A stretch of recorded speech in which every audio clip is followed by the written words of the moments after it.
والعاقبة للمتقين والصلاة والسلام على سيده وأصحابه أجمعين وبعد দারসে বুখারীর আজকের এই মজলিসে আমরা কিতাবুত তাওহীদ থেকে পড়ব। আজকে যে 1101 পৃষ্ঠায় বাবের নাম হচ্ছে বাবু কাউলিহি তাআলা ওয়ালিতুসনা আলা আইনি আয়াতু গাজ্জা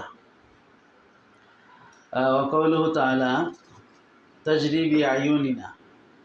अभी قال حدثنا موسى بن إسماعيل قال حدثنا جويرية عن نافع عن عبد الله بن عمر قال ذكر الدجال عند النبي صلى الله عليه وسلم فقال إن الله لا يخفى عليكم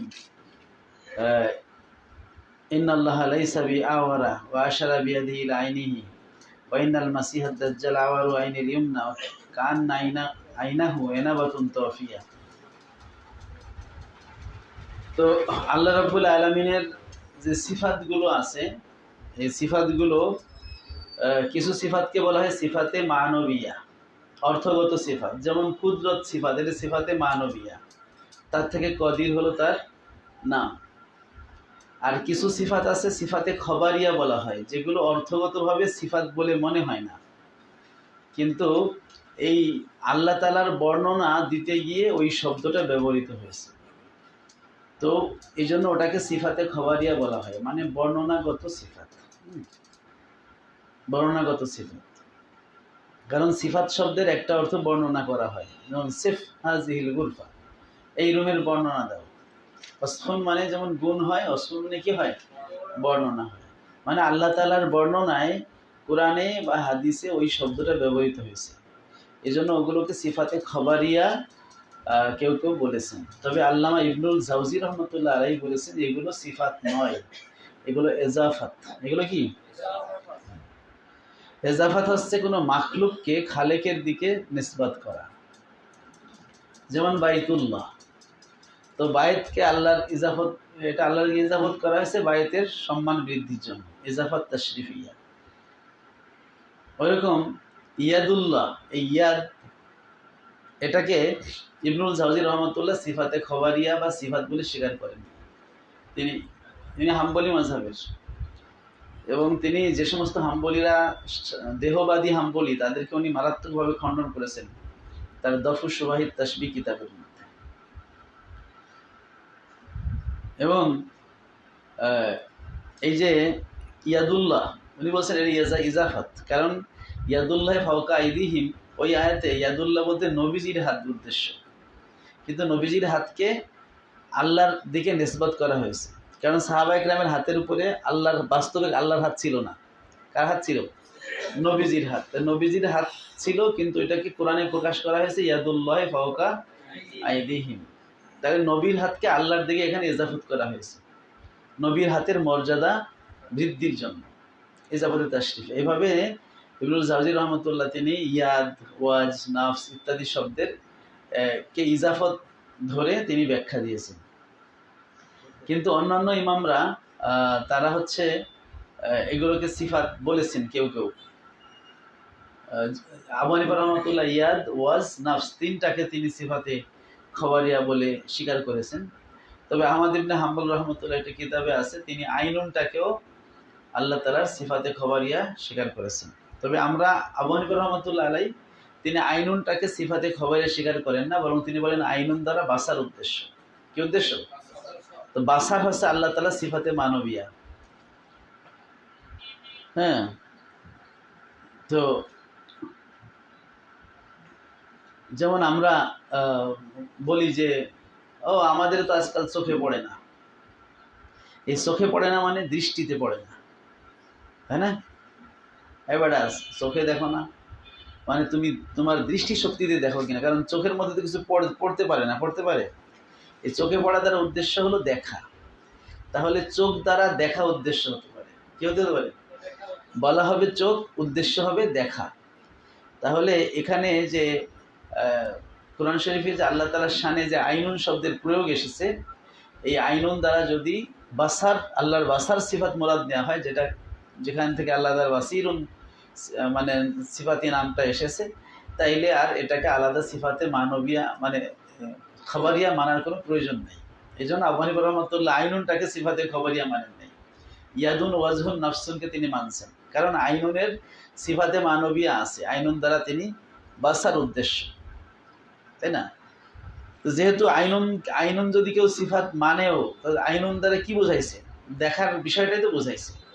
আর যদি এটা অঙ্গ বোঝায় তাইলে তো আমরা বলবো এটা জায়েজ নাই, কারণ আল্লাহ তাআলা তো অঙ্গ প্রত্যঙ্গ থেকে মুক্ত। এটা আমরা প্রথম ক্লাসে এই নিয়ে আলোচনা করেছি। দেহবাদী যারা আকীদা মুজাসসিমা, কাররামিয়া সম্প্রদায়, ইহুদিরা, এদের আকীদা হলো আল্লাহ তাআলা দেহ বিশিষ্ট। আমরা দেহবাদী আকীদায় বিশ্বাস করি না। আমরা বলি যে আল্লাহ রাব্বুল আলামিন অঙ্গ প্রত্যঙ্গ থেকে মুক্ত, পবিত্র। আল্লাহ তাআলা তিনি কথা বলেন, তার কোনো বাকযন্ত্র দরকার হয় না। তদ্রূপ তিনি দেখেন, তার কোনো চোখ নামক অঙ্গের প্রয়োজন হয় না। এখন বলবেন কোরআন শরীফে আইনুন শব্দ আসছে, ওই আইনুন দ্বারা উদ্দেশ্য হলো দৃষ্টি। উদ্দেশ্য হলো কি? দৃষ্টি। যেমন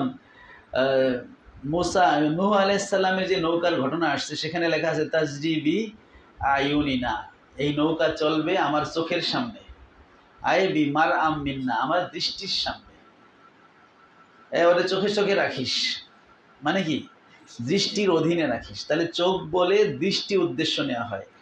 আর এখানে যদি চোখ বলে দৃষ্টি উদ্দেশ্য নেওয়া, দৃষ্টি তো আল্লাহ তাআলা একটা সিফাতে মানবীয়া প্রমাণিত আছে, তাইলে আর অঙ্গ প্রত্যঙ্গ সাব্যস্ত করার প্রয়োজন হয় না। যেহেতু অঙ্গ সাব্যস্ত করলে অন্য আয়াতের খেলাফ হয়, আর আমাদের ভাষায় ব্যবহার আছে চোখ বলে দৃষ্টি উদ্দেশ্য নেওয়া, আর তাহলে খাপে খাপে মিলে গেল। তাহলে আমরা কেন জেসেমের দিকে যাব? ঠিক আছে। সুতরাং যাদের ভিতরে সমস্যা আছে, যারা দেহবাদী আকীদা বিশ্বাস করে, তারা এরকম একটা আইনুন দেখেই মনে করে আল্লাহ তাআলার অঙ্গ প্রত্যঙ্গ আছে। আমরা বলি না, আইনুন দ্বারা উদ্দেশ্য কি? বাসার, দৃষ্টি। ইমাম বুখারী আল্লাহ রাব্বুল আলামিনের সেই মানে বাসার সিফাতকে সাব্যস্ত করার জন্যই তিনি এখানে নিয়ে আসছেন, এবং এখানে আইনুন যে শব্দটা কোরআনে ব্যবহৃত হয়েছে, এটার দ্বারা যে বাসার উদ্দেশ্য, সেটা তিনি এখানে প্রমাণ করার চেষ্টা করেছেন। যেমন এখানে বলা আছে, কোরআনের এই দুইটা আয়াত নিয়ে এসেছেন। একটা হচ্ছে মূসা আলাইহিস সালাম সম্পর্কে, ওয়ালিতুসনা আলা আইনি, আই তুগাজ্জা, তার খাবার দাবারের ব্যবস্থা যেন করা হয় আমার চোখের সামনে। আলা আইনি মানে আমার চোখের সামনে। উপরে দেখেন বাইনা সামনে লেখা আছে যে আই বি মার আম মিন, পাইছেন? আইনের উপরে কি লেখা আছে? বি মার আম মিন্নি, মানে হচ্ছে আমার দৃষ্টির সামনে, আমার দৃষ্টির সামনে। তো চোখের সামনে তার উদ্দেশ্য কি? দৃষ্টির সামনে। যেমন আমরা বলি, আমরা ওকে চোখে চোখে রাখিস, মানে দৃষ্টির অধীনে রাখিস, যেন তোর দৃষ্টি থেকে আড়াল না হয়।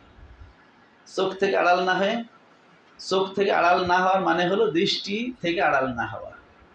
তাহলে চোখ দ্বারা দৃষ্টি উদ্দেশ্য নেওয়া হয়, এটা অহরহ প্রমাণিত আছে ভাষায়। তো এখানে আমরা যদি চোখ দ্বারা দৃষ্টি উদ্দেশ্য নেই, আর দৃষ্টি তো আল্লাহ একটা সিফাত আছেই, তাহলে আমার ঝামেলা চোখে গেল। তাহলে আবার আলাদা একটা চোখ একটা মানার কোনো প্রয়োজন হয় না, কারণ চোখ তো একটা অঙ্গ বোঝায়। আর বাসার, আল্লাহর বাসার সিফাতের জন্য তো চোখ প্রয়োজন নেই। ঠিক আছে? কারণ মাখলুক দেখার জন্য একটা অঙ্গের দিকে মুখাপেক্ষী। মাখলুক দেখার জন্য কি? অঙ্গের দিকে মুখাপেক্ষী। আপনি যদি বলেন যে আল্লাহ তাআলা দেখেন, যদি চোখ না থাকে দেখে কিভাবে? এ কথা বললে তাহলে আল্লাহ তাআলাকে কি বলা হয়? মুখাপেক্ষী বলা হয়, তাই না? তো আমাদের হাতের কি জিহ্বা আছে, অঙ্গ প্রত্যঙ্গ আছে, তা হাত কিভাবে কথা বলবে কিয়ামতের দিন? কথা বলার ক্ষমতা যদি আল্লাহ কাউকে দেয়, তো তার অঙ্গ প্রত্যঙ্গ লাগে না। গাছেও তো নবীজির সাথে কথা বলছে, পাথরে নবীকে সালাম দিয়েছে না? দেয় নাই? দিয়েছে না? অসংখ্য হাদিসে আছে। এবং নবী সাল্লাল্লাহু আলাইহি ওয়াসাল্লাম সে সালাম শুনছে। এমনকি আলী রাদিয়াল্লাহু আনহু নবীজির সাথে ওই মক্কার অলিতে গলিতে ঘুরতেন, তিনিও শুনছেন। তো পাথর যদি নবীজিকে সালাম দেয়, এবং সালামটা যদি নবীজি শুনে থাকেন, তাই না, তাইলে ওই সেই পাথরের তো আর জিহ্বা নাই, জিহ্বা আছে। মানে আল্লাহ তাআলা যদি কাউকে কথা বলার শক্তি দেন, তাহলে তার বাকযন্ত্র ছাড়াই সে কথা বলতে পারে। ওইরকম আল্লাহ যদি কাউকে শোনার ক্ষমতা দেন, কান না থাকলেও সে শুনতে পারে। সাধারণ নিয়ম হলো মাখলুক একটা অঙ্গের মাধ্যমে শুনবে, কারণ মাখলুক তো মুখাপেক্ষী। তার সবটা কাজের জন্য একটা একটা দিকে সে মুখাপেক্ষী হবে। আমি বসতে গেলে আমার একটা চেয়ার লাগে, আমার একটা খাট লাগে। আমি শুইতে গেলে আমার বিছানা লাগে, হাঁটতে গেলে আমার জমিন লাগে, রাস্তা লাগে, তাই না? আমি দেখতে গেলে আমার চোখ লাগবে, শুনতে গেলে আমার কান লাগবে। শুধু কান থাকলেই তো হবে না। আমরা আগের দিন শোনার গ্রামার বলছি যে মুখ দিয়ে কথা বেরোলে ইথারের মধ্যে কি ঢেউ তৈরি হয়। সেই তরঙ্গগুলো যখন আমার ওয়েভগুলো যখন আমার কানের পর্দায় গিয়ে বাড়ি খায়, তখন ব্রেনে বলে যে এই সাউন্ড যদি তুমি শুনে থাকো তাহলে এর মিনিং হলো এইটা। এই সাউন্ড শুনলে মিনিং হলো, সিলেটে তাকে পুরি বলে, এরা পুরি মানে কি বলে মেয়ে, আর ঢাকায় পুরি মানে হচ্ছে খাবার। এটা তো এক না, তাই না? এক দেশের গালি এক দেশের বুলি, কথা আছে না? এই জন্য যেহেতু আইনুন শব্দটা এটা হচ্ছে দৃষ্টি অর্থে ব্যবহার হয়, তাহলে এখানে আমরা আইনুন দ্বারা আল্লাহর বাসার সিফাত উদ্দেশ্যে নেব। তাহলে আল্লাহ তাআলাকে আর অঙ্গ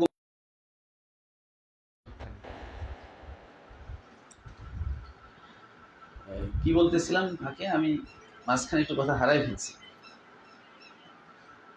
হ্যাঁ, বিমার আম মিন্নি, আমার দৃষ্টির সামনে। তুগাজ্জা, তুসনা বলতে কি উদ্দেশ্য?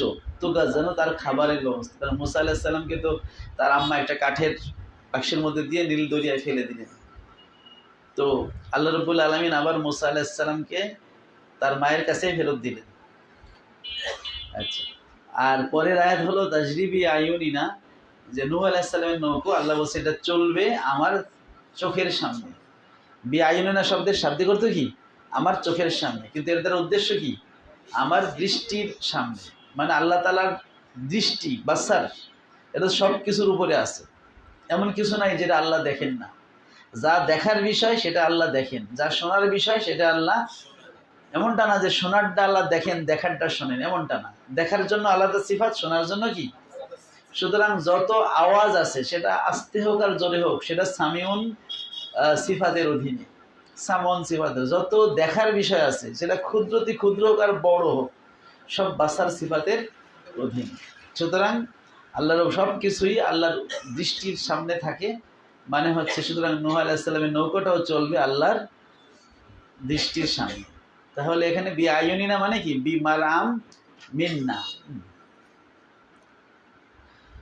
তো এর দ্বারা উদ্দেশ্য কি? এর দ্বারা উদ্দেশ্য হলো আল্লাহ সংরক্ষণ করবেন, যে এই নৌকাটা আমার দৃষ্টির সামনে চলবে, ফলে এর হেফাজতের দায়িত্ব আমরা আল্লাহ তাআলা।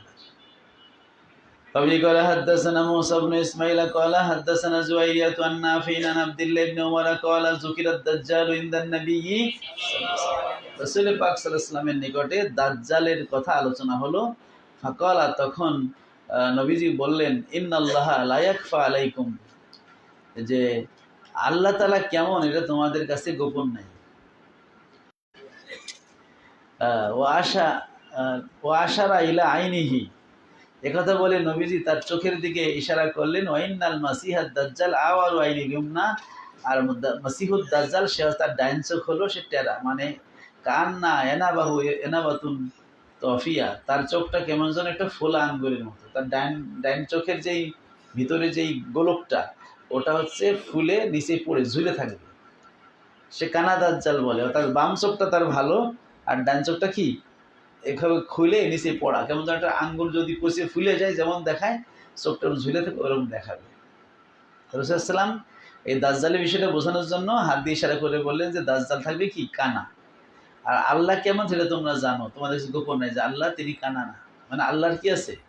দৃষ্টি আছে, তিনি হচ্ছেন বাসিরুন, তিনি সব দেখেন। এখন দাজ্জালের কথা কেন বললেন? যে দাজ্জাল তো আমরা সবাই দেখবই, যে যারা ওই যুগে থাকবে দাজ্জাল কানা। সে দাজ্জাল যে খোদা দাবি করবে, তখন দাজ্জালের খোদাইত্ব নফি করার জন্য ওইটাই আমাদের দলিল, যে তুমি তো কানা, আল্লাহ তো কানা হইতে পারে না।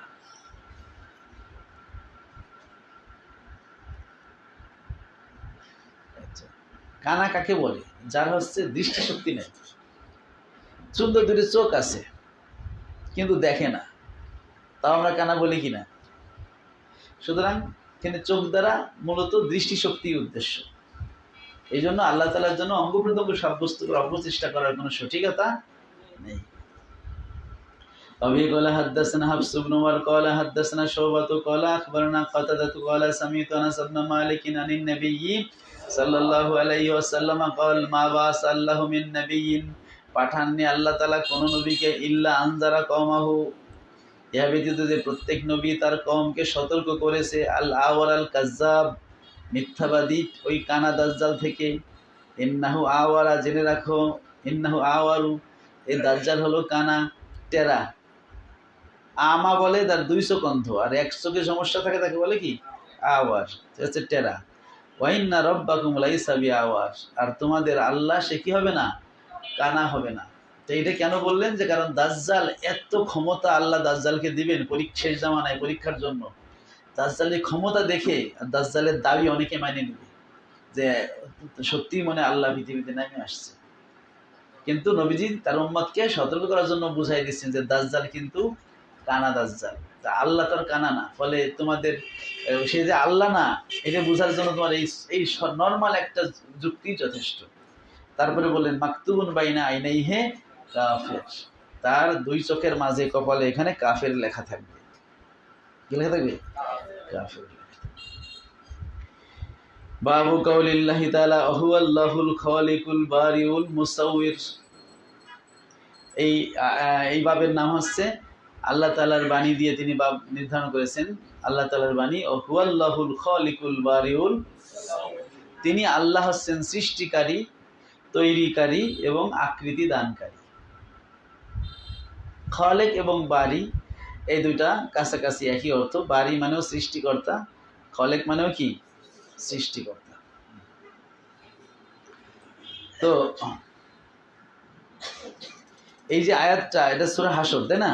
হুয়াল্লাহুল খালিকুল বারিউল মুসাউবিরু লাহুল আসমাউল হুসনা ইউসাব্বিহু লাহু মা ফিস সামাওয়াতি ওয়াল আরদ।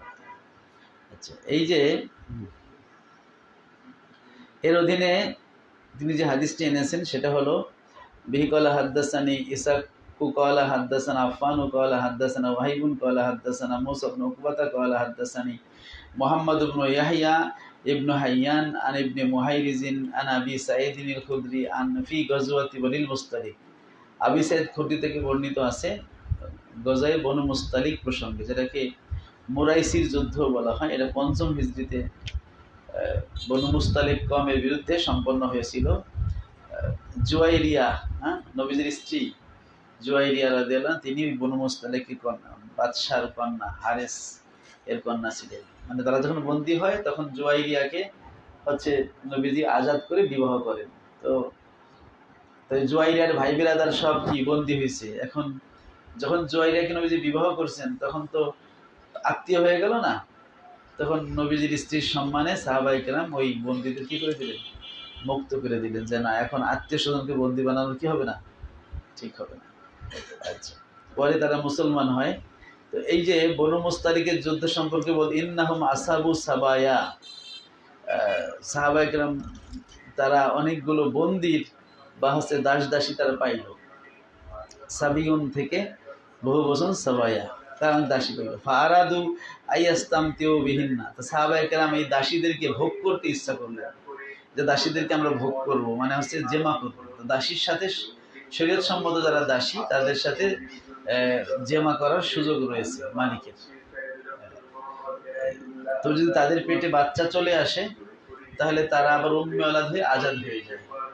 আজাদ হলে তো এই দাসী আর থাকবে না, তখন তো বিক্রিও করতে পারবে না, তাই লস হয়ে যাবে।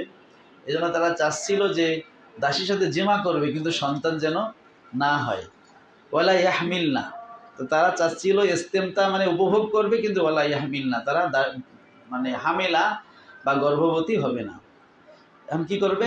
আজল ফাসালুন নবী সাল্লাল্লাহু আলাইহি ওয়াসাল্লাম আনিল আজল, তারা আল্লাহ নবী সাল্লাল্লাহু আলাইহি ওয়াসাল্লামকে আজল সম্পর্কে জিজ্ঞেস করলেন যে আজল করা যাবে কিনা। আজল হচ্ছে ইনজালুল ইখরাজুল মনি খারেজ আল ফারজ। তো জেমার পরে মনি স্খলনের পূর্ব মুহূর্তে যদি পুরুষ তার জাকারকে হচ্ছে বের করে ফেলায় ফরজের বাইরে, এবং বাইরে যদি মনিটা ফেলে দেয় যাতে পেটের মধ্যে বাচ্চাটা না হয়, তো মানে রেহেমের মধ্যে সেই মনিটা না যায়, এটাকে বলে আজল। আজল শব্দের মূল অর্থ সরিয়ে নেওয়া। মূল অর্থ কি? অর্থাৎ স্ত্রীর যৌনাঙ্গ থেকে তার জাকারকে বাইরে সরিয়ে নেওয়া, বাইরে হচ্ছে এনজাল করা, এইটা করা যাবে কিনা।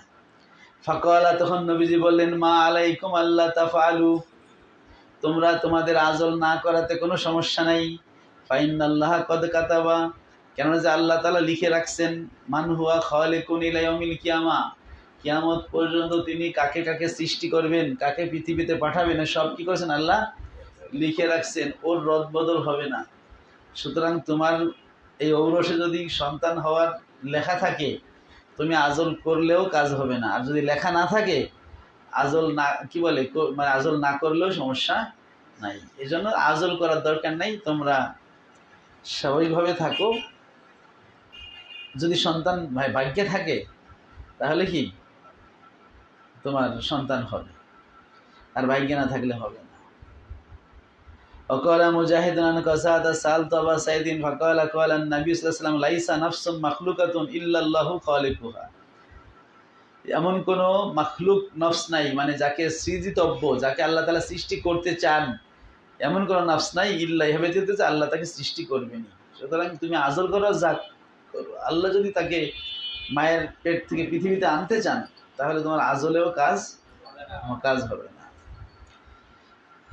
এখন এখানেই যে ফাইনাল্লাহ নাফসুন মাখলুকাতুন ইল্লাল্লাহু খালিকুহা, আগের আয়াতে আছে কদ কাতাবাল্লাহু মান হুয়া খালিকুন।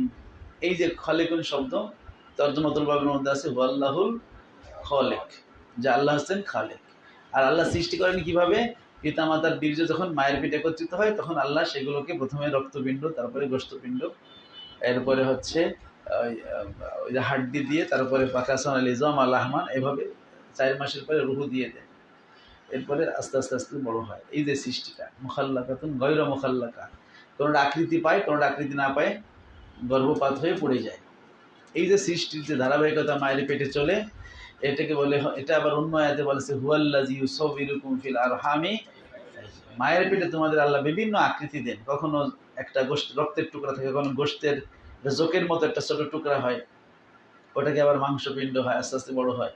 এই যে বিভিন্ন আকার আকৃতি দেওয়া হয়। ডাক্তারদের যে আলট্রাসোনোগ্রাফি যদি আপনারা দেখেন, একটা মায়ের প্রতি সপ্তাহের আলট্রাসোনোগ্রাফি, তাহলে দেখা যাবে যে আকারে অনেক পরিবর্তন হয়।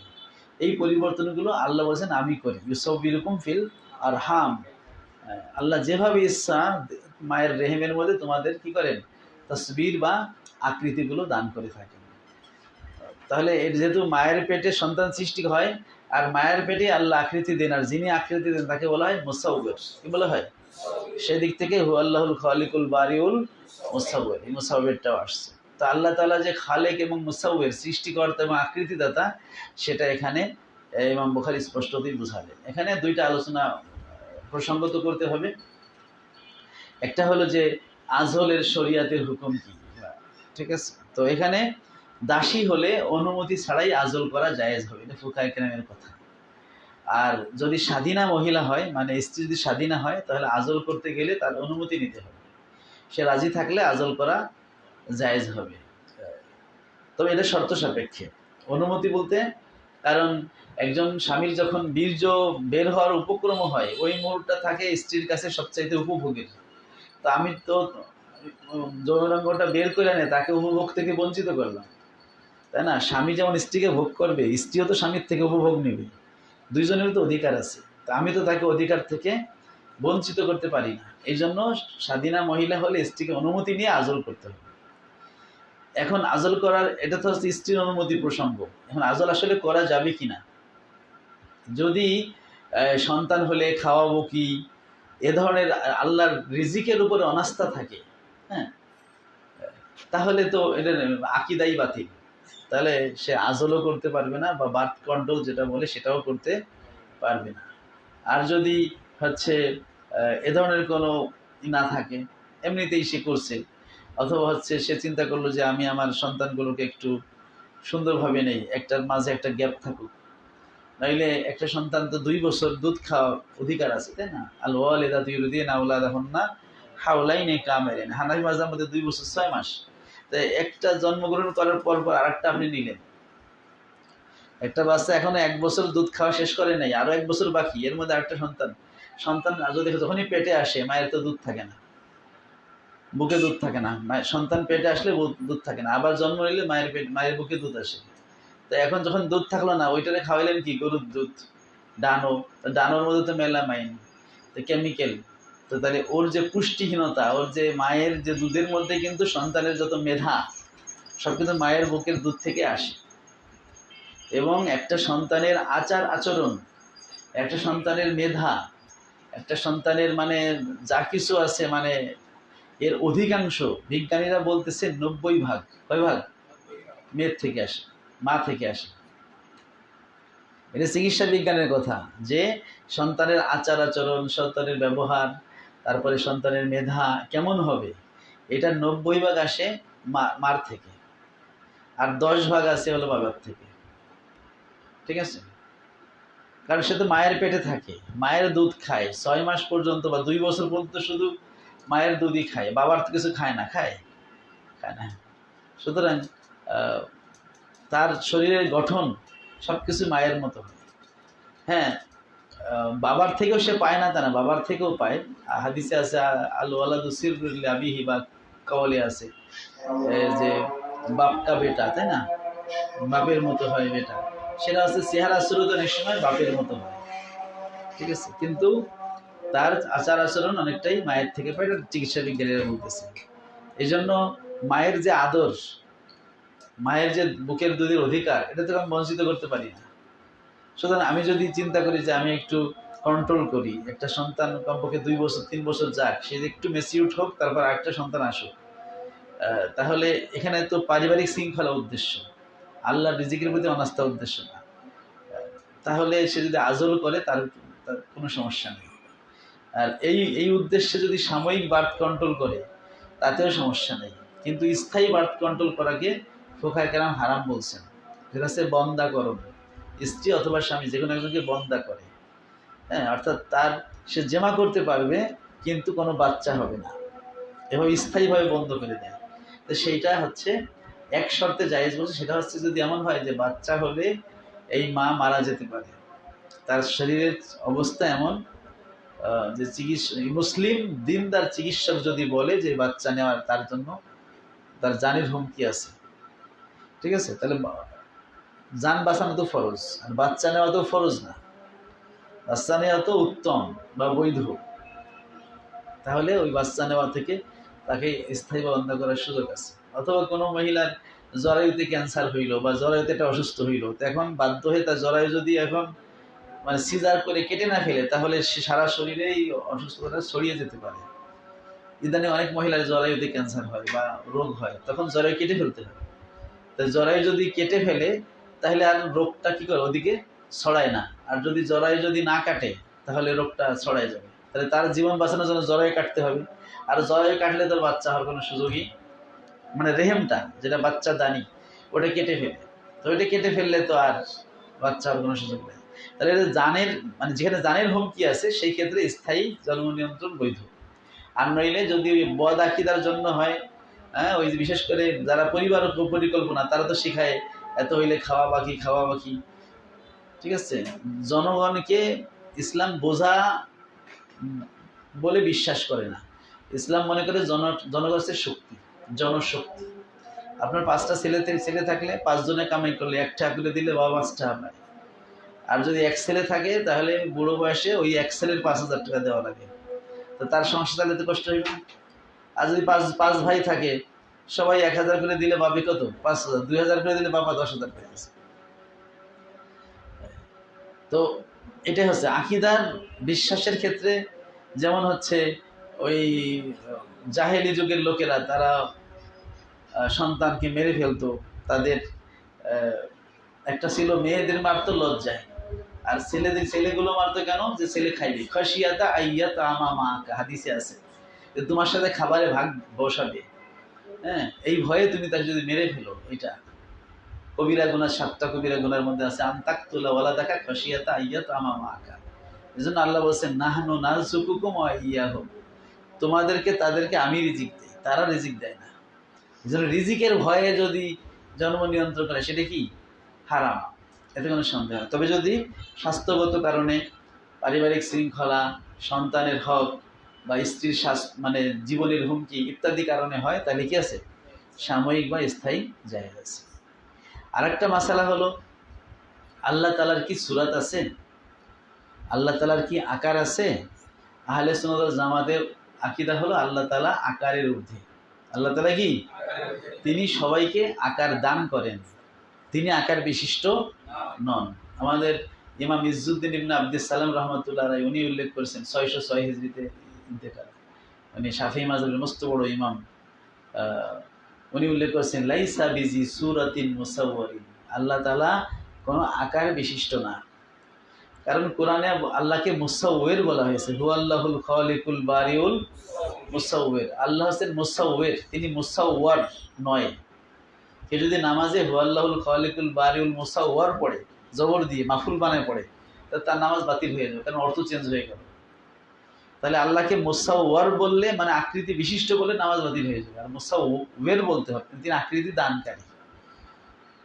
ঠিক আছে? যদি বলেন আল্লাহ আকৃতি আছে, তাহলে আকৃতি আল্লাহকে কে দিল? তাহলে আরেকজন মুসাওয়ির কি আছে? মুসাওয়ির তো একজন। তাইলে এখানে আপনার উত্তর নাই। যদি বলেন যে, যদি সে বলে যে আল্লাহ নিজের আকার নিজে দিছে, তাহলে আল্লাহ খালেক আবার আল্লাহ মাখলুক, এটাও হইতে পারে না। তাহলে এই দুই প্রশ্নেরই উত্তরে না আসতেছে, মানে আল্লাহকে সূরাত বিশিষ্ট বলা যাচ্ছে না। দ্বিতীয়ত, আল্লাহ তাআলা যত মাখলুক সৃষ্টি করেছেন সব মাখলুকের সূরাত আছে। কি আছে? সূরাত আছে, মানে আকার আছে। আর আল্লাহকে যদি আপনি আকার বিশিষ্ট বলেন, তাই তো সবই আকার বিশিষ্ট হয়ে গেল। তাহলে আল্লাহর সাথে লাইসা কামিসলি শাইউন আর থাকলো? 3 নম্বর হচ্ছে, যার আকার আছে তার সীমা আছে। যার আকার আছে তার কি আছে? এখন আল্লাহ কি সসীম না অসীম? আমরা আগে ক্লাসে বলেছি, কোরআনের আয়াতের প্রমাণ দেখাইছি যে আল্লাহ তাআলা আছেন অসীম সত্তা।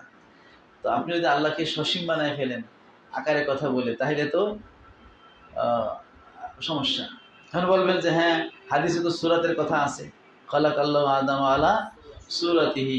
আবার সামনে কিতাবুত তাওহীদেই সামনে পাইবেন আলা সূরাতিন, যে আল্লাহ তাআলা একটা সূরাত নিয়ে আসবেন।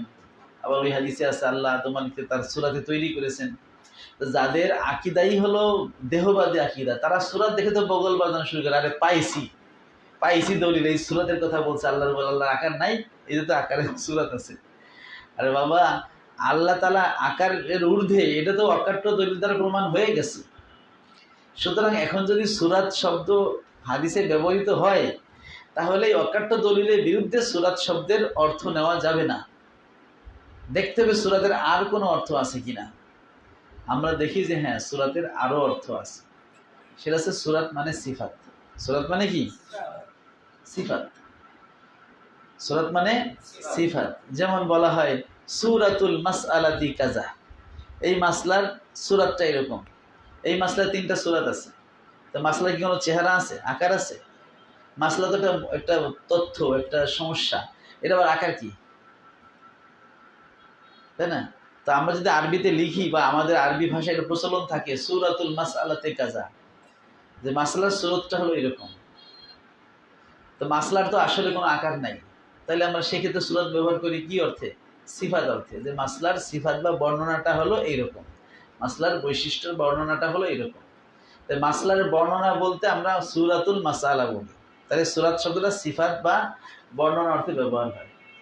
তো সূরাত যদি সিফাত অর্থে আসে, তাহলে খালাকাল্লাহু আদম আলা সূরাতি আই সিফাতিহি, আল্লাহ তাআলা আদম আলাইহিস সালামকে তার সিফাতে তৈরি করেছেন, এবং সেটার মধ্যে আছে সিবগাতাল্লাহ মান হাসান মিনাল্লাহি সিবগা তাখাল্লাকু বিআখলাকিল্লাহ। বিভিন্ন দলিলে আছে যে আল্লাহ তাআলা যেই সিফাত আছে ওই নামের সিফাত বান্দাকে আল্লাহ দিয়েছেন। হ্যাঁ, আল্লাহর সিফাতগুলো হচ্ছে তার জাতি, বান্দাকে যেটা দিয়েছেন সেটা হচ্ছে খালকি। যেমন আল্লাহ রাব্বুল আলামিন তিনি হচ্ছেন রহিম, তার রহমত সিফাত আছে, কিন্তু এই রহমত সিফাত খলকি না, এটা আল্লাহর জাতি রহমত, এটা অসৃষ্ট এবং অনাদি অনন্ত।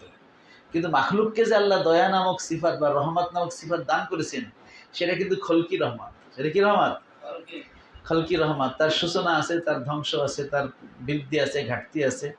কিন্তু আল্লাহর যেটা সিফাত, ওটার মধ্যে কোনো হ্রাস বৃদ্ধি নেই, তাদের কোনো সূচনা আর সমাপ্তি নেই, এটা অসীম। এই জন্য আল্লাহ রাব্বুল আলামিনের সূরাত দ্বারা উদ্দেশ্য হলো সিফাতে।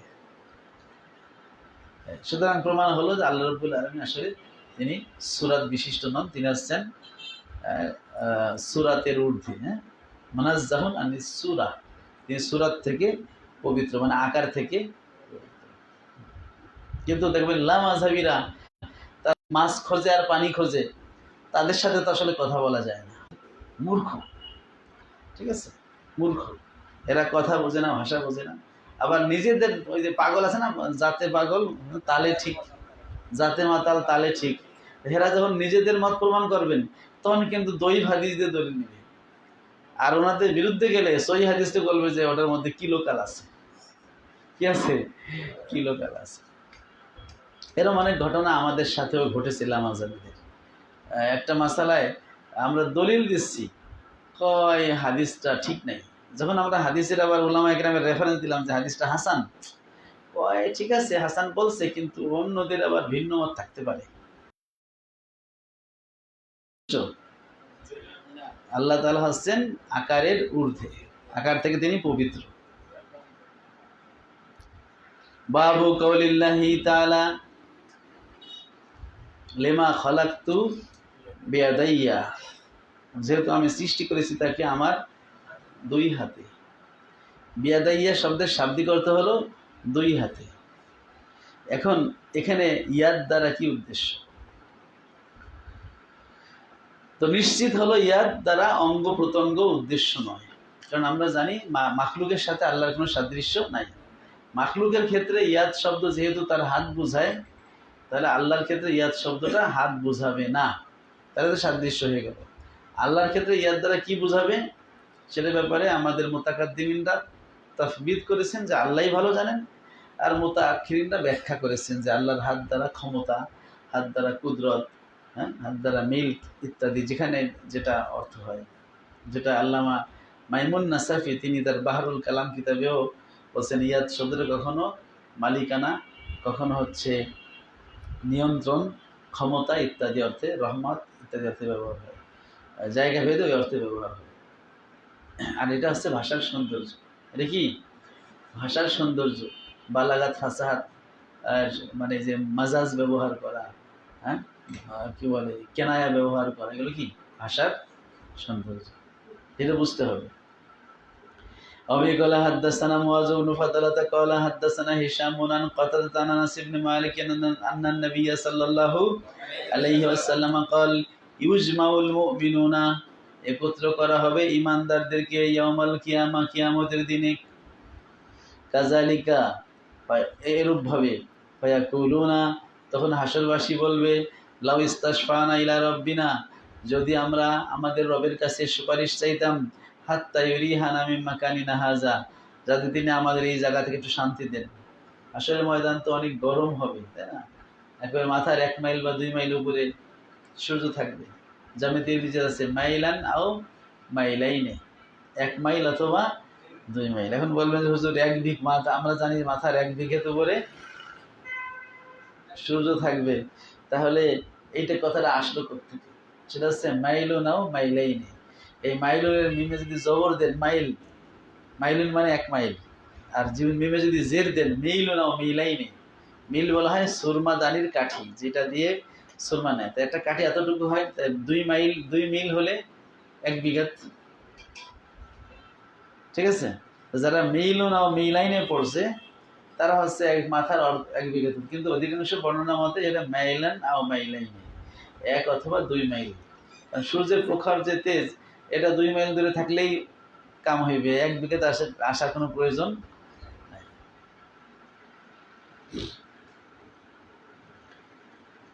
ফায়াতুনা আদামা, তখন হাসরবাসী আদম আলাইহিস সালামের কাছে আসবে। ফায়াকুলুনা, তারা বলবে, ইয়া আদম, হে আদম আলাইহিস সালাম, আমা তারান নাসা, আপনি কি মানুষদেরকে দেখতেছেন না কি কষ্টে তারা আছে? খালাকাকাল্লাহু বিয়াদিহি, এটা তরজমাতুল ওয়াবের সাথে এখানে হলো মিল, যে আল্লাহ তাআলা তো আপনাকে নিজ হাতে সৃষ্টি করেছেন, নিজ হাতে সৃষ্টি করেছেন। এখন এখানে হাত দ্বারা কি উদ্দেশ্য? একে বলে ইয়াদু খালক, লা ইয়াদু উজবিন, সৃষ্টির ইয়াদ, এটাকে অঙ্গ প্রত্যঙ্গের ইয়াদ উদ্দেশ্য। ইয়াদের ব্যাখ্যা আমরা আগে পরেও করছি, তারপরে হাদিসটা অনুবাদ শেষ করি, তারপরে ওয়াসজাদা লাকা মালাইকাতাহু, তার ফেরেশতা দিয়ে আপনাকে সাজদা করিয়েছেন। ও আল্লামাকা আসমা কুল্লি শাইইন, সকল কিছুর নাম আপনাকে তালিম দিয়েছেন। সুতরাং ইশফা লানা, আপনি আমাদের জন্য সুপারিশ করুন, ইলা রব্বিনা, আমাদের প্রভুর কাছে, হাত্তা ইউরিহানা, যাতে তিনি মুক্তি দেন, শান্তি দেন আমাদেরকে, মাকানিনা হাযা, আমাদের এই জায়গা থেকে। ফায়াকুলু, আদম আলাইহিস সালাম বলবেন, লাস্তু হুনাকুম আই বিলায়েক, এখানে আমি যোগ্য নই। আমি কি নই? এই শাফাত করার অধিকার, এই যোগ্যতা আমার নাই। ওয়াজকুরু লাহুম খতিয়াতাহু, তো আদম আলাইহিস সালাম তার ভুলগুলোর কথা তাদেরকে উল্লেখ করবেন, আল্লাহকে আসওয়া, যেগুলো তিনি করেছেন। তা আমি তো নিষিদ্ধ গাছের ফল খাইছি, তো আল্লাহর কাছে আমি কোন মুখ নিয়ে যাব? আমার দ্বারা হবে না। ওয়ালাকিন ইতু নূহান, তোমরা কার কাছে যাও? ফাইন্নাহু আউয়ালু রাসূলিল্লাহি, কেননা যে তিনি হচ্ছেন প্রথম রসুল, বাসাহুল্লাহু ইলা আহলিল আরদ, যাকে আল্লাহ তাআলা জমিনবাসীর কাছে পাঠিয়েছেন। ফায়াতুনা নূহান, তারা নূহের কাছে আসবে। ফায়াকুলু, নূহ আলাইহিস সালাম বলবে, লাস্তু হুনাকুম আই বিলায়েক, আমি এখানে যোগ্য নই। ওয়াজকুরু খতিয়াতাহুল্লাতি আসাওয়া, তিনি যে ভুল করেছিলেন সেইটা তিনি উল্লেখ করবেন, যে আল্লাহ তাআলা বলেছিল যে আমার পরিবারকে বাঁচাবে। তো আমার ছেলে কেনান কাফের হয়ে যখন নৌকায় উঠলো না, যখন বন্যার পানিতে সে ডুবে যাচ্ছিল, আমি বললাম ইন্না ইবনি মিন আহলি ওয়া ইন্না ওয়াদাকাল হক, যে আল্লাহ আমার ছেলে তো আমার পরিবার, আপনি তো ওয়াদা করেছিলেন পরিবার বাঁচাবেন, তা আপনার ওয়াদা তো সত্য, আমার ছেলেকে বাঁচান। কিন্তু আল্লাহ রাব্বুল আলামিন বলেন, না, ইন্নাহু লাইসা মিন আহলি, এই কেনান সে বেঈমান, সে আপনার পরিবার না। হ্যাঁ, ঈমানদাররা হচ্ছে নবীর পরিবার। ঔরজাত হইল, সে যদি ঈমান না আনে তাহলে সে নবীর পরিবার। গতকাল তো একেবারে কম হয়েছে, মাত্র 8 পৃষ্ঠা। এটা তো খুবই টেনশনের। হ্যাঁ,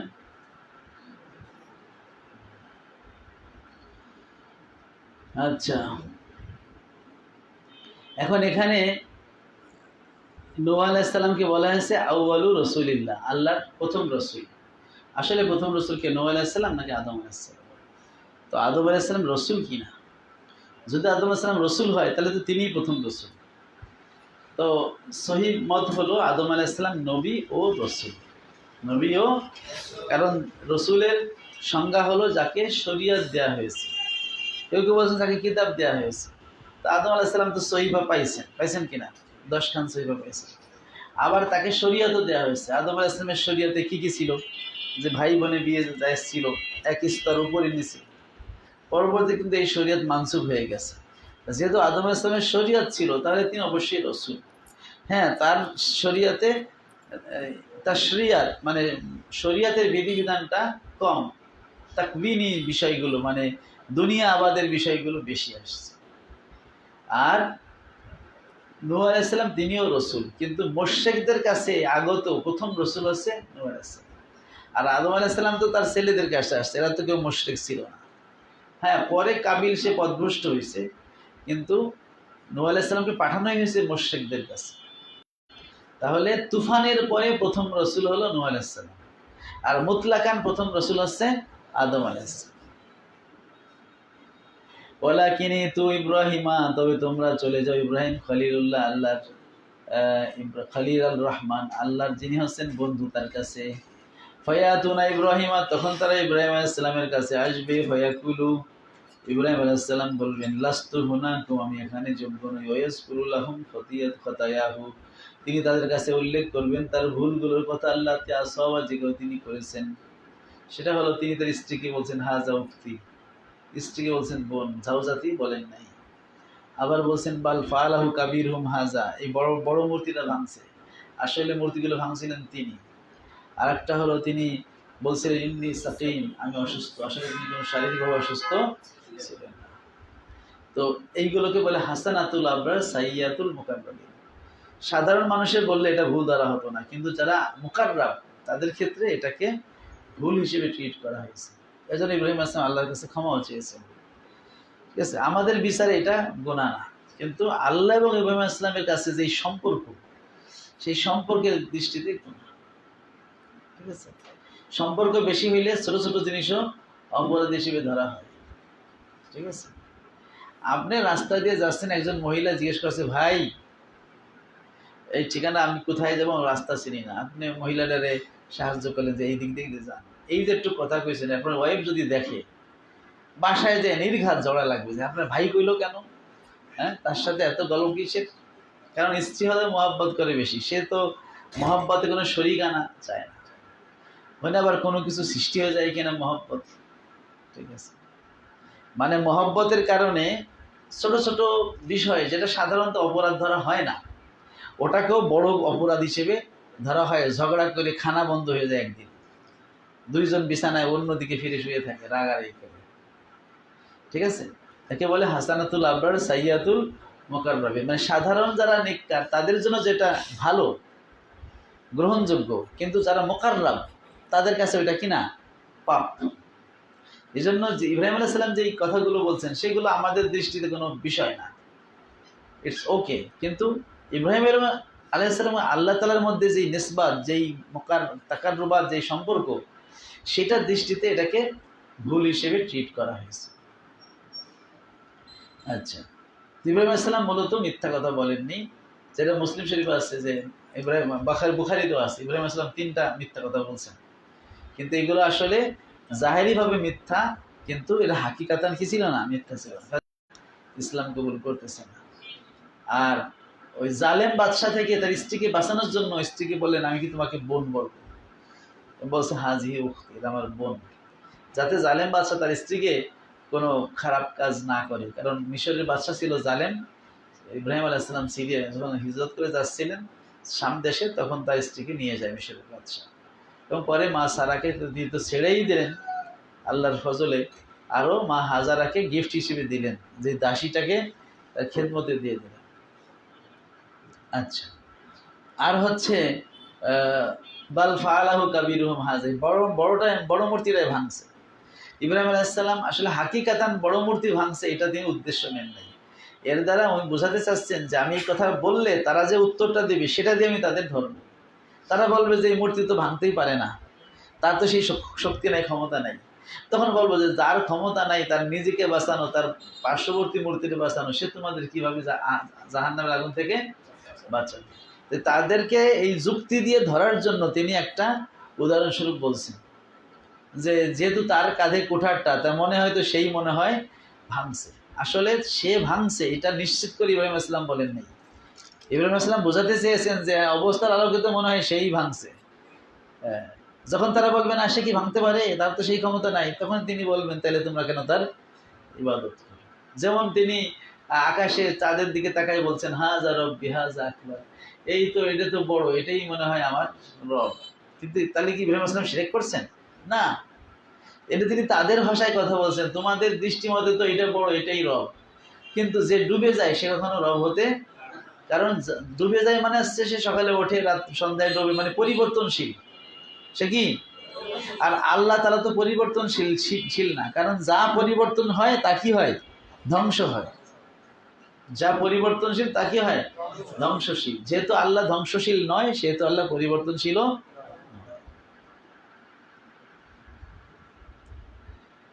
গেল।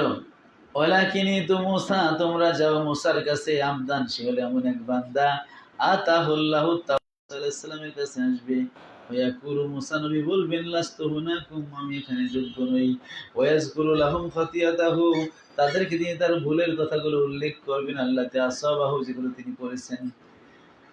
ওয়ালাকিনি তু ঈসা, তবে তোমরা ঈসা নবীর কাছে যাও, আব্দুল্লাহ, যে হচ্ছে আল্লাহর বান্দা, রাসূল, আল্লাহর রাসূল, কালিমাতাহু, এবং আল্লাহ হচ্ছে বাণী, ওয়া রূহুহু, আল্লাহর রূহ, আল্লাহর, তার মানে ঈসা আল্লাহর একটা রূহ আছে, সেটা ঈসা আলাইহিস সালামের মধ্যে ঢুকছে, এটা উদ্দেশ্য না।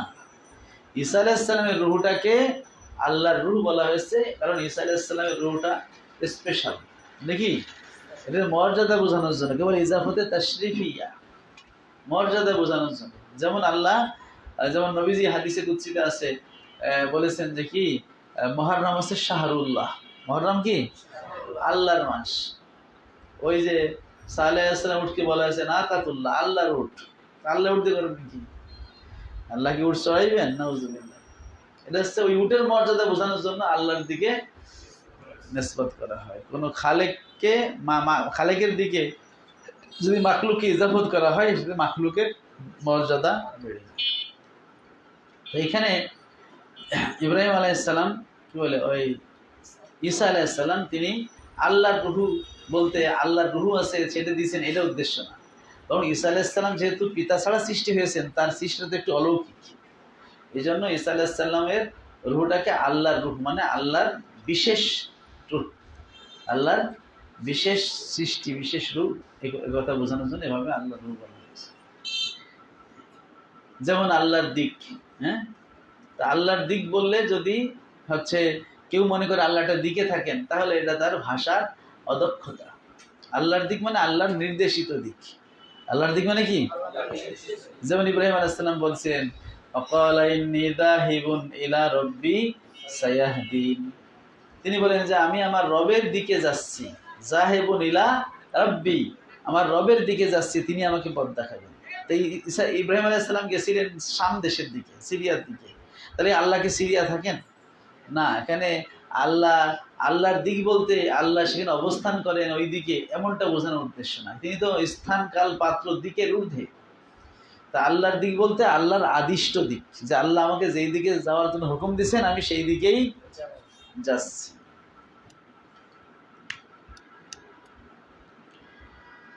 আচ্ছা, ফায়াতুনা ঈসা, তারা ঈসা আলাইহিস সালামের কাছে আসবে। ফায়াকুলু, ঈসা আলাইহিস সালাম বলবে, লাস্তু হুনাকুম, আমি এখানে উপযুক্ত নই। ওয়ালাকিনি তু মুহাম্মাদান, তোমরা মুহাম্মদ সাল্লাল্লাহু আলাইহি ওয়াসাল্লামের কাছে যাও। আবদান, যিনি হচ্ছেন এমন বান্দা, গফারাল্লাহু লাহু মা তাকাদ্দাম মিন যামবি ওয়া মা তাআখার, আল্লাহ যার পূর্ব এবং পরের সকল অপরাধ বা গুনাহ মাফ করে দিয়েছেন, অর্থাৎ যিনি হচ্ছেন মাসুম, যিনি কি? ফায়াতুন্নি, তারা আমার কাছে আসবে।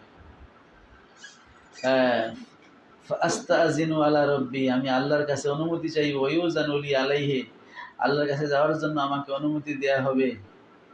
ফাইজা রাআইতু রাব্বি ওয়াকাতু লাহু সাজিদান, যখন আমার আল্লাহর দিদার পাবো আমি সাজদায় পড়ে যাব। ফায়াদাউনি মা শা আল্লাহ ওয়া ইয়াদানি, আল্লাহ যতদিন ইচ্ছা আমাকে সাজদায় ফেলে রাখবেন। সুম্মা ইউকালু, তারপরে বলা হবে, ইরফা মুহাম্মাদু, হে মুহাম্মদ মাথা উঠান। অকুল ইউসমা, বলুন শোনা হবে। ওয়াসাল তুতা, প্রশ্ন করুন আপনাকে প্রদান করা হবে। ওয়াশফা তুশাফা, আপনি শাফাত করুন শাফাত কবুল করা হবে। আহমিদু রব্বি বিমা হামেদা, নবীজি বলেন আমি আল্লাহর এমন প্রশংসা করব, আল্লাহ মানিহি রব্বি, আল্লাহ মানিহা রব্বি, যে প্রশংসাগুলো আল্লাহ আমাকে ওই সময় শিখাবেন। সুম্মা আশফাউ, তারপরে শাফাত করব। হাদ্দুলি হাদ্দান, আমাকে একটা সীমানা দিয়ে দেওয়া হবে, যে এত হাজার এত লাখ লোককে আপনি নেন যাদের মধ্যে এই ক্রাইটেরিয়া বা বৈশিষ্ট্য আছে। ফাউদখিলুহুমুল জান্নাহ, তাদেরকে জান্নাতে প্রবেশ করাবো। সুম্মা আরজি, আবার ফিরে আসবো। ফাইজা রাআইতু, কোথায় আসবো? এটা হচ্ছে মাকামে মাহমুদে। কোথায়? এই মাকামে মাহমুদে যাওয়ার জন্য আল্লাহর কাছে অনুমতি চাইলে আল্লাহ বলবেন ঠিক আছে যান। সেখানে গেলেই তিনি সাজদায় পড়ে আল্লাহর কাছে বলবেন। আর মাকামে মাহমুদেই নবীজি আল্লাহর দিদার লাভ করতে পারবেন ওখানে গেলে। এর মানে আল্লাহ মাকামে মাহমুদে থাকে এটা উদ্দেশ্য না, কারণ আল্লাহর দিদারের জন্য আল্লাহর কোনো জায়গার প্রয়োজন হয় না, কারণ তিনি তো স্থানের ঊর্ধ্বে। কিন্তু নবী সাল্লাল্লাহু আলাইহি ওয়াসাল্লাম তিনি তো মানুষ, তার তো অবস্থানের জন্য একটা জায়গা দরকার। তো সেই দিদারের জায়গাটা কোথায় হবে? তো তাহলে মাকামে মাহমুদে। আচ্ছা,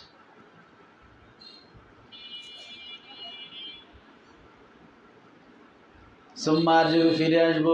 ফাইজা রাআইতু রব্বি, যখন আল্লাহকে দেখবো। ওয়াকাতু লাহু সাজিদান, দেখে সাজদায় পড়ে যাবো। ফায়াদাউনি মা শা আল্লাহ ইয়াদানি, যত ইচ্ছা আমাকে তিনি ফেলে রাখবেন। সুম্মা ইউকালু, তারপরে বলা হবে, ইরফা মুহাম্মাদু, মুহাম্মদ সাল্লাল্লাহু আলাইহি ওয়াসাল্লাম মাথা উঠান। অকুল তুসমা, বলুন শোনা হবে। ওয়াশফা তুশাফা, শাফাত করুন শাফাত কবুল হবে। ওয়াসাল তুতা, আপনি চান আপনাকে দেয়া হবে। ফাহমিদু রব্বি বিমা হামিদা, আমি আমার রবের এমন প্রশংসা করবো, আল্লাহ মানিহা রব্বি, যেগুলো আল্লাহ আমাকে শিখাবেন। সুম্মা আশফা, আবার শাফাত করবো। ফায়ুহাদ্দুলি হাদ্দান, আমাকে সীমানা দেয়া হবে। ফাউদখিলহুমুল জান্নাহ, ওদের জান্নাতে ঢুকাবো। সুম্মা আরজিউ, তারপর আবার ফেরত আসবো। ফাআকুলু, ইয়া রব্বি, বলবো হে আল্লাহ, মা বাকিয়া মিনান ফিন্নারে ইল্লা মান হাবাসাহুল কুরআন, কোরআনে আর কেউ বাকি নাই, তবে কোরআন যাদের আটকে রাখছে, মানে যারা কাফের, তারা কোরআনের কারণেই তো জান্নাতে যেতে। কিন্তু কোরআনে আল্লাহ বলে দিচ্ছেন যে কাফেররা জাহান্নামে যাবে। ওয়াজাবা আলাইহিল খুলুদ, এবং যাদের উপর জাহান্নাম চিরস্থায়ী তারা বাকি থাকবে। ক্বালান নবী সাল্লাল্লাহু আলাইহি ওয়াসাল্লাম, ইখরাজু মিনান নারি মান ক্বালা লা ইলাহা ইল্লাল্লাহ, জান্নাত জাহান্নাম থেকে বের করা হবে যে লা ইলাহা ইল্লাল্লাহ কালিমাটা পড়ছে। ওয়া কানা ফি কলবিহি মিনাল খাইরি, আর তার অন্তরে রয়েছে নেক কাজ, মায়াজিনু শাইরাতান, যা একটা শাইরা বলে জবের ওজন পরিমাণ যদি ঈমান থাকে সে জাহান্নাম থেকে বের হয়ে আসবে। সুম্মা ইউখরাজু মিনান নারি মান ক্বালা লা ইলাহা ইল্লাল্লাহ, তারপরে জাহান্নাম থেকে দ্বিতীয় পর্যায়ে বের করা হবে যে কালিমাটা পড়ছে। ওয়া কানা ফি কলবি মিনাল খায়রি মা ইয়াজিনু বুররা, আর তার অন্তরে আছে একটা গমের দানা পরিমাণ নেক কাজ। মা ইয়াজিনু কি বলে, সুম্মা ইউখরাজু মিনান নার, তারপর আবার জাহান্নাম থেকে বের করা হবে মান ক্বালা লা ইলাহা ইল্লাল্লাহ ওয়া কানা ফি কলবি মিনাল খায়রি মা ইয়াজিনু যাররাতান।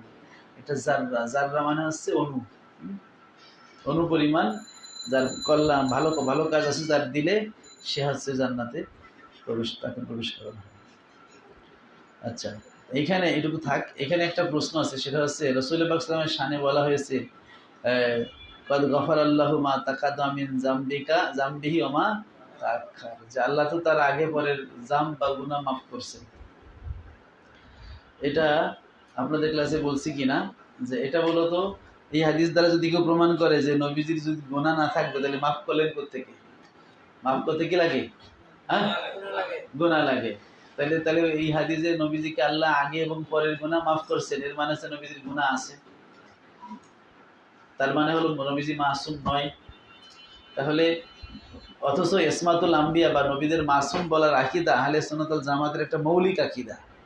এখন আপনি বুখারীর হাদিস দিয়ে নবীকে আপনি গায়রে মাসুম বানাই ফেলবেন। আবার এই একই ধরনের বক্তব্য কোরআন শরীফেও আছে। সূরা ফাত এর মধ্যে লিয়াগফিরাল্লাকাল্লাহু মা তাকাদ্দামা মিন যামবিকা ওয়া মা তাআখার, এই আয়াতে মা তাকাদ্দামা মিন যামবিকা ওয়া মা তাআখার আছে। তাহলে এই নবীর দিকে তো গুনার নিসবত করা হয়েছে, তাহলে ব্যাখ্যাটা কি? উত্তর হলো নবী সাল্লাল্লাহু আলাইহি ওয়াসাল্লামের দিকে যেই জামবের নিসবত করা হয়েছে সেটার দ্বারা উদ্দেশ্য হলো উম্মতের জাম, আয় মিন জামবি উম্মাতিকা, মিন জামবি উম্মাতিকা। কিন্তু উম্মতের গুনাহকে উম্মতের দিকে নিসবত না করে নবীর দিকে নিসবত করা হয়েছে নেতা হওয়ার কারণে। কি হওয়ার কারণে? কারণ ছেলে অপরাধ করলে বাবাকেই ধরা হয়। হ্যাঁ, জনগণ মানে পার্টির যদি মামুররা কর্মীরা অপরাধ করে, এটা আমিরের গায়ে সব মামলায় খালেদা জিয়া হুকুমের আসামি। দেখা যাচ্ছে বাসের মধ্যে ইট মারছে একজন, আসামিকে খালেদা জিয়া। এগুলো হচ্ছে এই যে আমির মামুরের কাহিনী। তো পাপ করে উম্মত, ধরা হয় কাকে? নবীকে। এটা হচ্ছে আমির মামুর হিসেবে। অথবা এখানে উদ্দেশ্য হলো খেলাফে আওলা যে কাজগুলো আছে, যেগুলো বাহ্যিকভাবে কোনো পাপের কাজ না, কিন্তু ওই যে হাসানাতুল আবরার সাইয়্যিদুল মুকাররাবিন হিসেবে নবীর সাথে আল্লাহর সম্পর্কের কারণে ওটা পাপ হিসেবে ধরা হয়, যেগুলো আসলে পাপ না। অথবা যেটা তাফসীর জালালাইন হাশিয়ার মধ্যে লেখা হয়েছে যে এখানে আসলে ইসমাত প্রমাণ করা উদ্দেশ্য, এখানে গুনাহ প্রমাণ উদ্দেশ্য নয়। কারণ লিয়াগফিরা এই যে শব্দটা, এই শব্দের মধ্যেই সেই কাহিনী রয়ে গেছে। লিয়াগফিরা এটা মাগফিরাত মাজদার থেকে আসছে, তাই না? গফারা ইয়াগফিরু মানে ক্ষমা করা। তো এই ক্ষমা করা বা মাগফিরাত, মাগফিরাত শব্দের আসল অর্থটা কি? তো বলা হয়েছে মাগফিরাত শব্দের আসল অর্থ হলো আস-সাতর, পর্দা করা, ঢেকে রাখা। তো কেউ গুনাহ কাজ করলে সে জাহান্নামের উপযুক্ত হয়ে যায়, আল্লাহ তাকে মাগফিরাত দেন, মানে হচ্ছে তাকে জাহান্নাম থেকে ঢেকে রাখেন। ফলে সে গুনাহ করার পরেও জাহান্নামের শাস্তি আর পায় না, কারণ মাগফিরাতের পর্দা দিয়ে তাকে কি করা হয়েছে? ঢেকে দেওয়া হয়েছে। আল্লাহ আমাকে ক্ষমা করে দিন, একে আরবিতে মানে কি? আল্লাহ আমাকে মাগফিরাত দান করুন, মানে মাগফিরাতের যে পর্দাটা আছে সেই পর্দাটা আমার গুনাহ এবং আমার জাহান্নাম শাস্তি এর মাঝখানে দিয়ে দেন। গুনাহ হয়েছে কিন্তু তারপর যেন জাহান্নাম আমার না। এখন উলামায়ে কেরাম বলতেছেন যে এই যে মাগফিরাতের যে পর্দাটা, এটা দুই জায়গা হতে পারে। একটা হলো বান্দা এবং গুনাহ এর মাঝখানে, আরেকটা হলো গুনাহ এবং আযাব এর মাঝখানে। তো সাধারণ মানুষের ক্ষেত্রে গুনাহ এবং আযাবের মাঝখানে মাগফিরাতের পর্দা পড়ে, মানে সাধারণ মানুষ গুনাহ করার পরে সে শাস্তির উপযুক্ত হয়, পরে আল্লাহ মাগফিরাতের পর্দা দিয়ে দেন, মানে ওই ব্যক্তির গুনাহ থাকা সত্ত্বেও সে হচ্ছে মাগফিরাত পেয়ে গেল, মানে তার শাস্তি হবে না। আর নবীদের ক্ষেত্রে এটা হবে বান্দা এবং গুনাহ এর মাঝখানে পর্দাটা হবে, মানে এই বান্দা থেকে, বান্দার গুনাহ থেকে আল্লাহ এই বান্দাকে পর্দা করে রাখছে, ফলে এই বান্দা থেকে কোনো গুনাহও প্রকাশ পাবে না আর শাস্তির কোনো প্রশ্নই আসে না। আর এই অর্থে নবীদের সামনে প্রযোজ্য হবে। সুতরাং এই হাদিসে যে বলা হয়েছে লিয়াগফিরাল্লাহু মা তাকাদ্দামা মিন যামবিহি ওয়া মা তাআখারা, যে কদ গফার আল্লাহ, কদ সাতার আল্লাহ, আল্লাহ পর্দা দিয়েছেন আপনার এবং আপনার গুনার মাঝে, আপনার এবং আপনার গুনার মাঝে আল্লাহ পর্দা দিয়েছেন। এই যে ব্যাখ্যাটা, এই ব্যাখ্যাটাই হাদিসের দ্বিতীয় অংশই বলতেছে। কারণ মাফ করার প্রসঙ্গ তো আসবে তখন যদি মা তাকাদ্দামা মানে পূর্বের গুনার, যেই গুণাটা হয়ে গেছে সেখানে কিন্তু মাগফিরাতের প্রশ্ন আসে, কিন্তু এখানে তো যেটা গুণাটা হয় নাই মা তাআক্খারা, সেই ক্ষেত্রেও মাগফিরাতের কথা বলছে। তো যেখানে গুনাহই হয় নাই সেখানে মাগফিরাত তো গুনার আগেই পড়তেছে, ফলে গুনাহও হচ্ছে না আর শাস্তিও হচ্ছে না। তাহলে এখানে যদি বান্দা এবং গুনার মাঝখানে মাগফিরাতের পর্দা পড়ে, তাহলে ওখানেও বান্দা এবং গুনার মাঝখানে পর্দা পড়তে পারে। অর্থাৎ রাসূল পাক সাল্লাল্লাহু আলাইহি সাল্লামের পূর্বাপর মাপ মানে হচ্ছে রাসূল পাক সাল্লাল্লাহু আলাইহি সাল্লাম এবং গুনার মাঝে, তার পূর্বে এবং পরে সব সময় তার এবং তার গুনার মাঝে আল্লাহ মাগফিরাতের পর্দা দিয়ে রাখছেন। ফলে নবী থেকে কোনো গুনাহই সাদের হবে না, আর শাস্তির কোনো প্রসঙ্গ তো আসবেই না।